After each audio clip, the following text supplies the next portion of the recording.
Guys welcome to our channel. மறக்காமல் சேனலை subscribe பண்ணிவிட்டு வீடியோவை பாருங்கள். வாங்க வீடியோக்குள்ளே போகலாம். இன்றைக்கி எபிசோட் ஸ்டார்டிங்கில் பார்த்தீங்கன்னா முத்தோட அப்பா தான் வந்து சைன் பண்ணி தடுமாறி கொடுக்குறாரு அவங்கக்கிட்ட. அவர் வாங்கினோடனே ஓகே எல்லாமே கரெக்டாக இருக்குது, நம்ம போக வேண்டிய நேரம் வந்துருச்சுன்ட்டு கிளம்புறாங்க. கிளம்ப வந்து முத்து வந்து செம்ம டென்ஷனே, மனோஜ் என்னடா இப்படி ஒரு வேலையை பார்த்து வச்சுருக்க, அப்பா மேலே எல்லாத்தையும் பழி போட்டு எடா அப்படின்னு கேட்டுட்ருக்காங்க. அந்த கேப்பில் அவர் வந்து மிரட்டுறாரு, இந்த மாதிரி இங்கே பேர் சொன்ன டேட்டில் கொடுத்துடணும், இல்லைனா இங்கேருந்து ஒரு ஆளை தூக்கிடுவேன் அப்படின்றாங்க. அவன் பட்டுன்னு போயிடுவான். அப்புறமா அவங்க மனோஜோட அம்மா வந்து செம்மையாக திட்டுறாங்க, என்னடா இப்படி ஒரு காரியத்தை பற்றினி வச்சுருக்க அப்படின்ட்டு. அப்புறமா மனோஜ் வந்து ரூம்குள்ளே போகும்போது உடனே கிறிஷ் வந்து கட்டி பிடிச்சி டேடின்னு தள்ளி விட்டுருவான் மனோஜ்.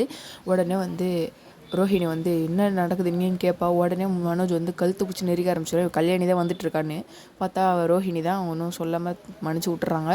அப்புறமா கிறிஷ் வந்து வருத்தத்தோடு வெளில உட்காந்துருப்பான், மனோஜ் தள்ளி விட்டுருப்பான் இல்லையா.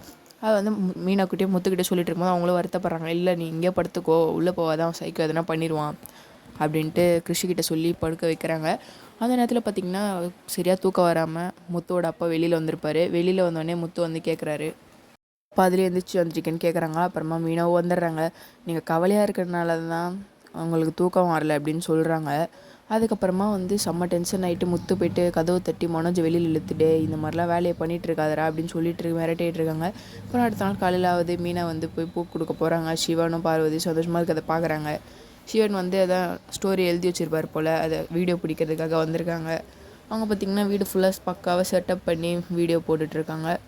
இதோட இந்த எபிசோட் முடியும். நெக்ஸ்ட்டு பார்த்திங்கன்னா முத்து வந்து கிருஷிகிட்ட சொல்லிட்டு இருக்காரு, இந்த மாதிரி எதுவுமே பண்ணக்கூடாதுன்ட்டு சொல்லிட்டு இருக்கும்போது அந்த எபிசோட் முடிஞ்சுது. மறக்காம எல்லாரும் ஷேர் பண்ணுங்கள், சப்ஸ்கிரைப் பண்ணுங்கள், லைக் பண்ணுங்கள்.